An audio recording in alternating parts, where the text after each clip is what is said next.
introduce to you our next special guest speaker, my friend, Jason Miles. Go, Jason! I know this guy. Go, go! It sounds like we had a graduation. Yeah. You hear me okay? Yay! Okay, so I apologize, I'm a little nervous. So somebody told me that you guys were a very friendly audience. I appreciate that. And so what I want to do is I have this little saying, and I think it kind of goes along with the theme. And so I'm going to say fired up, and you're going to say ready to go. And so fired up. Ready to go. And you guys are on it. Fired up. Ready to go. Wow. So I want to thank Lisa for asking me to speak. Every chance that I get, I sing your praises. I think some of it you see on your posts, because I really do think you're an amazing person. And I think that you are somebody that we need in the role that you're in at the Department of Corrections. And I thank you very much for everything you do for everybody.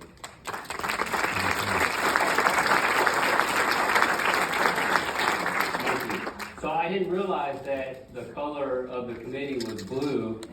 So I goofed and wore the shirt, and somebody asked me where the vape spot was earlier.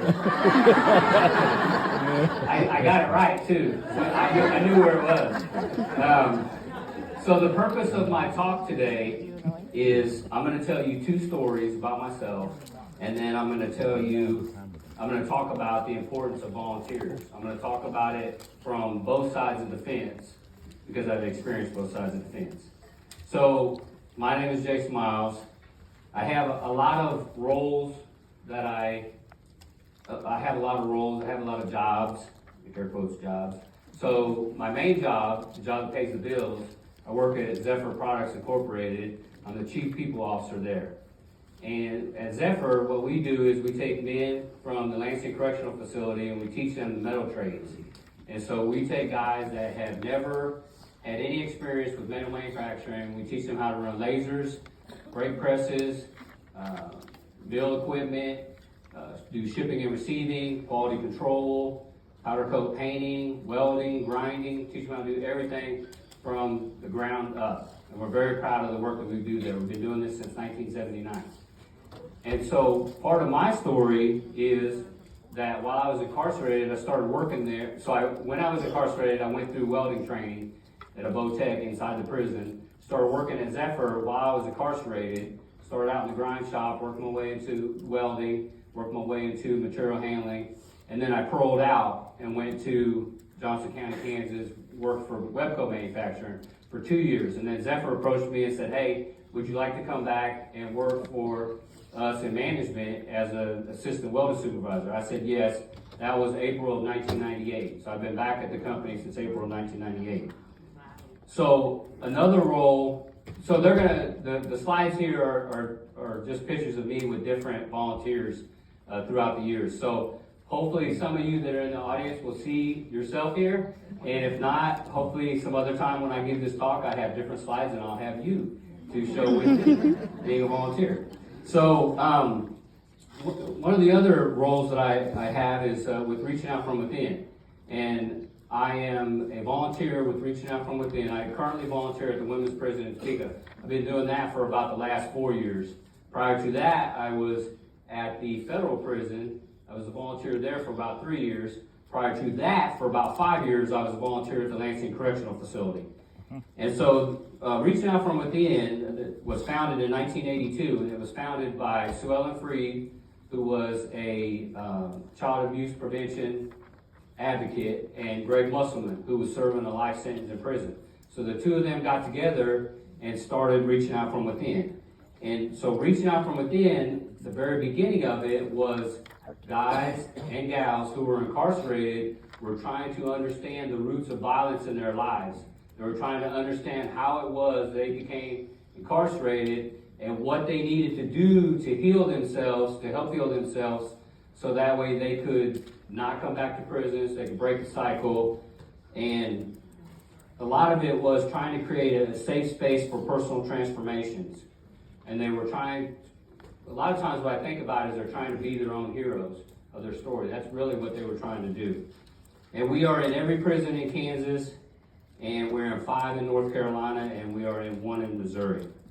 And so two of the stories that I want to tell you. So in April of 1991, I was incarcerated for my involvement in a homicide, and I was sentenced to 5 to 20 years in prison. After I was incarcerated for about 2 years, I had to, when you come to prison, there's things they expect you to do based on what it was that brought you to prison. And drugs and alcohol were part of my story. And so I had to go to treatment. I got to treatment, which was CDRP, Chemical Dependency Recovery Program in Lawrence, Kansas. I got there, and it came time to be assessed, to do my assessment. And I had been assessed many times in my life. I knew how to play the assessment game. I knew how to give the answers that were going to give me the least amount of work to do. So I was all prepared, with my game. And before I could do my assessment, I went to small group. And my small group counselor, her nickname was the Dragon Lady. And the reason they called her the Dragon Lady was because she would hold you accountable. And she would not allow you to, come up with excuses, blame other people. The expectation was you were taking responsibility or you would not be there. And in that first session of small group, she was checking this guy, and he wasn't giving the right answers, and eventually he just broke down and started crying. And I thought, wow, I do not want this lady calling me out in front of all these guys and making me cry in front of all these guys. And so when it came time to do my assessment, I was honest about, how I had gotten to prison, all the things I'd done in my life prior to that. I do want to tell you that part of my story is that from the age of 8 to 25, I was either incarcerated, on parole, or on probation. There was really no breaks in there at all. That was my story. And so that treatment experience, it's really crazy because that is my whole foundation. I have many transformation stories. I am somebody who is constantly looking at myself, working on myself, doing things that I think will benefit me, that will better me. That is just my very first transformation story, and that is my foundation. And because of that, I believe I have everything that I have today. But that treatment experience, I started looking at the recovery steps, 12 steps of recovery. I started looking and thinking, I could use those to create the kind of life that I always wanted to have. And, they had I've heard those sayings over the years, when the student is ready, the teacher will appear. Another one that I'm really fond of is getting hit with a cosmic 2x4. I've had that happen quite a bit, so I'm really fond of it. But what that treatment experience did for me was it lit a fire, no pun intended, but it lit a fire under me or inside of me that it hasn't been quenched to this day. Like I'm constantly, ever since that experience, I've been very excited, very interested in what makes me tick and why do I do the things that I do, and always striving to improve myself. And so that is my treatment transformation experience. And because of that experience, in April, I actually celebrated 34 years of sobriety.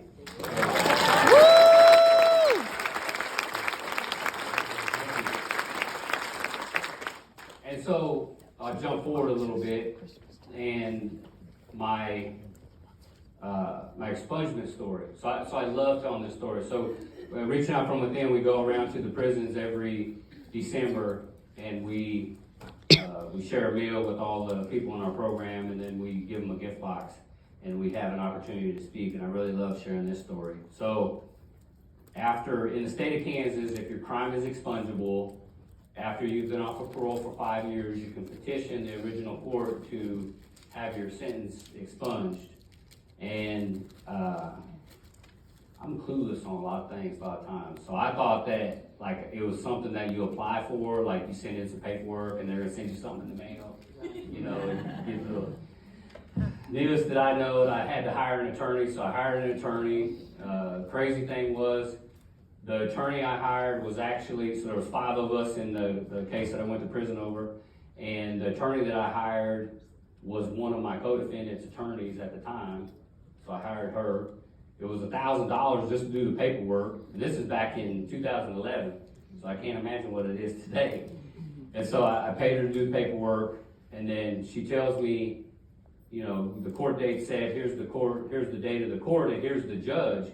Well, the judge was the same judge who had sentenced me 20 years prior. So then I'm thinking, oh my God, you know. And so I go all the way back to court, and so I live in Johnson County, but where I got in trouble at was Southwest Kansas. And so I go back to court, and I didn't realize that there's all these rules that go with expungement, but apparently the chief of police has to be there. And so I'm sitting up front with my attorney. The chief of police guy is behind us. He's being kind of chummy with my attorney. Of course, you know, all these people know each other. The chief of police guy is being chummy with my attorney. He seems nice, like nice guy. You know, he's talking to me. He's saying, you know, that he remembers the case. He was a police officer at the time. And then the DA guy shows up. And he's sitting at the table next to us. And then I don't know why my attorney like starts flipping him stuff. You know, like, hey, Steve, you know, it's an open and shut case, huh? And then the district attorney was like, no, that's not how I'm looking at it. And like all serious face, you know. So I'm like, oh my God, you know, I'm sweating bullets. And then, so the judge comes out, they put me on the stand. The district attorney's grilling me, you know, and he's just sticking to the facts of the case. And he's saying, you know, did you do this, did you do that? And I'm like, well, you know, I can't do anything but admit it. I'm somebody that I am not proud of crimes I have committed, but I will also never fail to take responsibility for them. I'll stand up in front of anybody and say, I did in fact do that, but I'm not proud of it. So they put me on the stand, and he's saying these things, and I can't disagree with what he's saying. Then my attorney, you know, it's my attorney's turn, and she's saying, you know, tell us about the things you did while you were incarcerated, you know. And I talked about all the programs that I was in. I talked about getting my education while I was incarcerated, because I was in the 11th grade of high school when I got arrested. Got my GED while I was incarcerated, took some college courses while I was incarcerated. Talked about all the programming I went to, all the groups, reaching out from within. And then, so I want to explain to you my frame of mind. So what I learned in 12-step recovery groups and reaching out from within was I learned these different ways of looking at the world. And so the DA was very opposed to my expungement. And instead of getting an attitude about it, I thought about it in a different way. And I thought, you know what, this guy thinks that his job is to be tough on crime. And he thinks that one of the ways that he's doing it is by opposing my expungement. So I didn't have any ill will towards him. And when when I came off the stand, I went and sat down, and it was the judge's turn to talk. And he said, you know, I've kept an eye on you guys, and you fell off of my radar about 10 years ago. You know, and I thought, well, yeah, it's because I've been staying out of court. I didn't tell him that, but that's what I thought.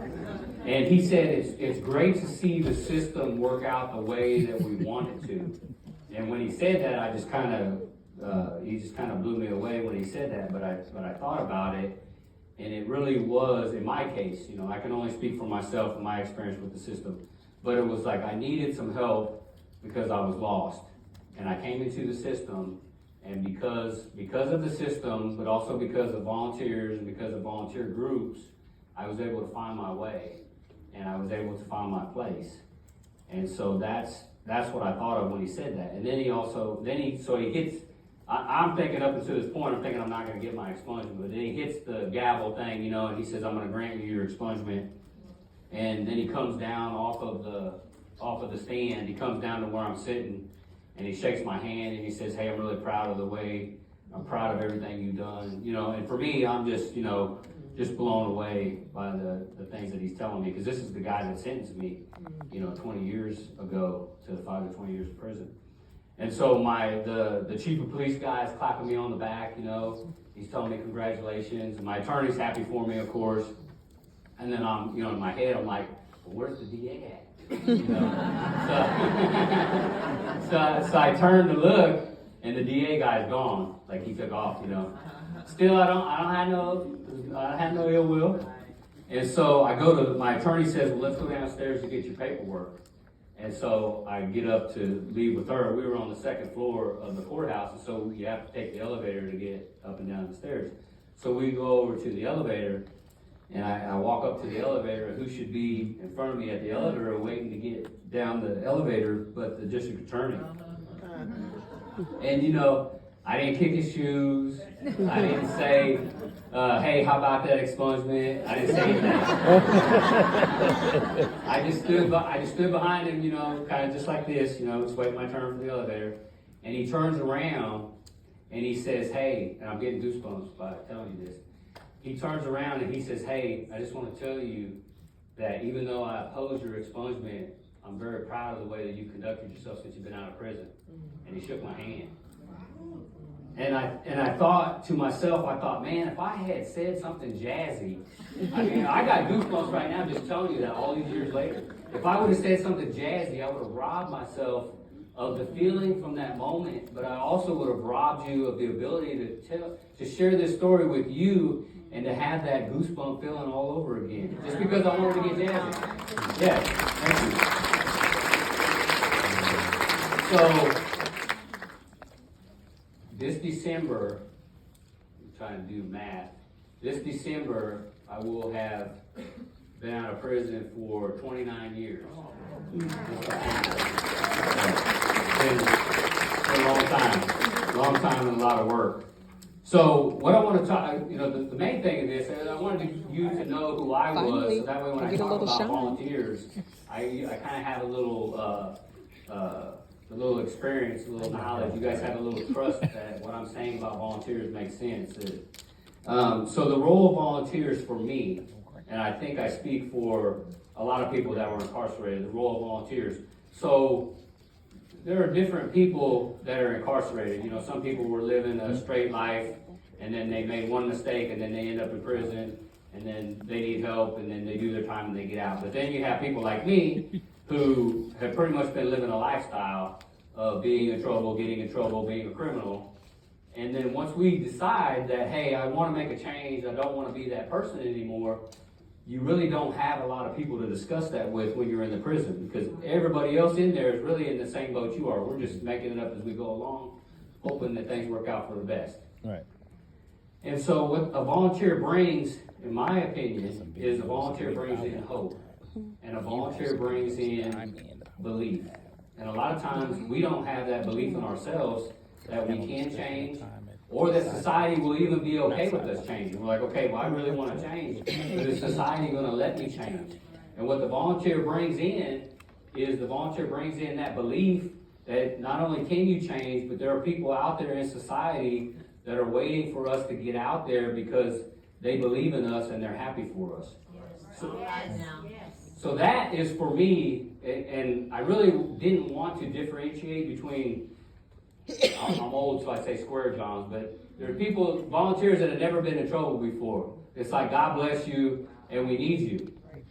And we couldn't do what we do without you. But then, when I was incarcerated, it was a rare thing where somebody that had done time would come in as a volunteer.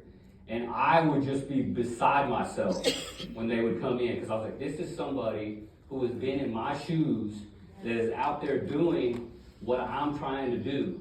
So I would just be beside myself. And when I was a volunteer at the federal prison, they were blown away that I was allowed in there.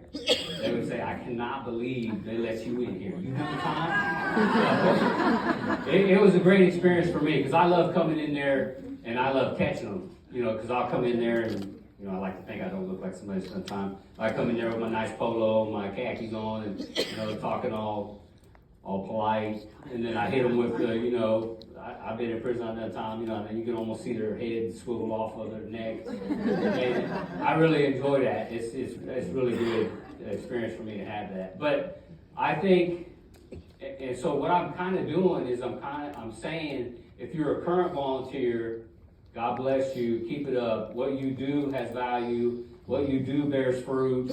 There's thousands of people like me running around out here. Oftentimes maybe you don't see us, but we're out here. I have been out here for a long time. I have paid a lot of taxes. I have done, and I'm not trying to brag on myself, I'm just explaining to you, I have done a lot of good, and I am continuing to do a lot of good, and I am continuing to pay a lot of taxes. None of which I have no problem doing. I have no problem doing that at all. But if you're, and I want to tell you too, it took me 16 years to be allowed to go back into the prison. I want you to think about that for a second. 16 years of asking and being told no, towards finally I was told yes, and I came back in, and they have not been able to get rid of me since. So if you are someone who has been incarcerated before, see me after the thing, because your message needs to be gotten to the people that are still incarcerated. Whether your message is written down on a piece of paper, it's on a video, or something, your message needs to be heard. And I want you, just like I did, I want you asking. I want you being told no. And say, okay, it's no now, but when can I ask again? And we're going to ask again, and again, and again. Okay? I will tell you, this is funny. So I go into the prison a lot of time with, call them Square Johns. And I am more scared than the Square Johns are. Like, I would go into a prison with Sue Ellen or Marty, and they would say, well, you can just park here. And I'd be like, I'm not parking there. It says right here, don't park here. You know, they're like, you can park there. Or they'll say, dang, I forgot to get permission to bring this in, but it's okay, just take it in. And I'll be like, I'm not taking that in. Well, I'm looking at you, Marty. So, but we have a lot of fun. We have a lot of fun. That's one of the things that we really do have a lot of fun.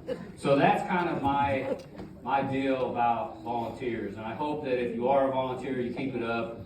And if you are not a volunteer and you want to be one, come and see me. If you have previously been incarcerated, do not give up. Somebody, I think it was the guy that spoke this morning. So you have a message that only you can deliver. The universe has put all of us here to give a message that only we can deliver.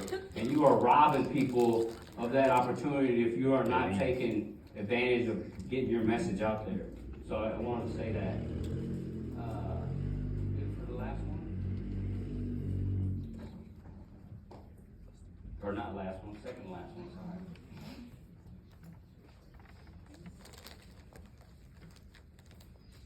Oh, wow, he has a lot of good pictures.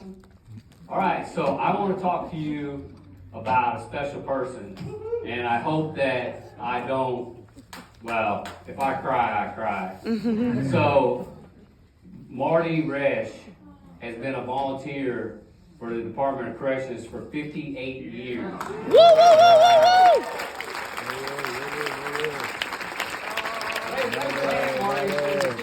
Get your hand up.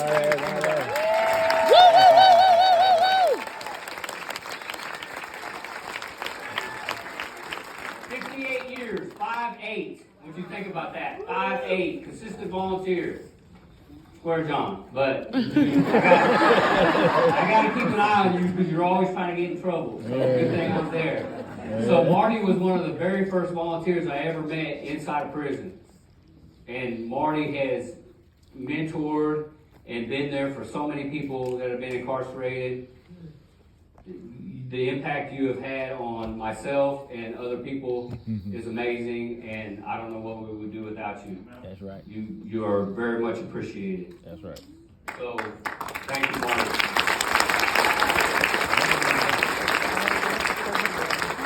So, the last thing I want to talk about, Sue Ellen Free was our co-founder. She passed away in October. It will be a year since she passed away. So she's been with our organization since the beginning, 1982, co-founder with Greg Musselman.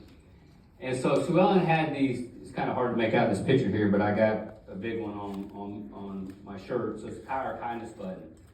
And so I'm going to explain to you this Power of Kindness button. So the way that this worked was if Sue Ellen caught you doing something kind, she would give you this button. And she would thank you for being kind, for doing a kind act. She would give you the button.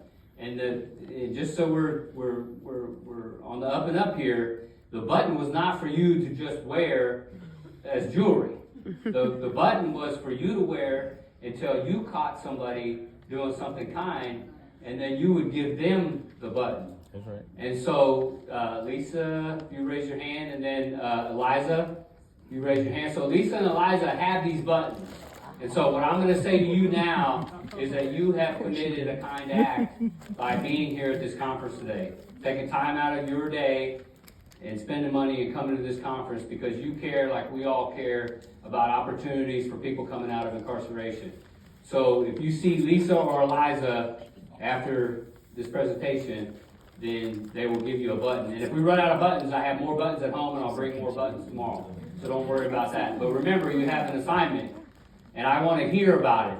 So get my contact information and say, hey, I saw somebody at the gas station help somebody do X, Y, and Z, or somebody at my job was looking after somebody for whatever reason. I want to hear about how this is going with you and this Power of Kindness button. So I thank you very much for the opportunity to speak here tonight, and thank you very much. You have 3 minutes left. You have 3 minutes left.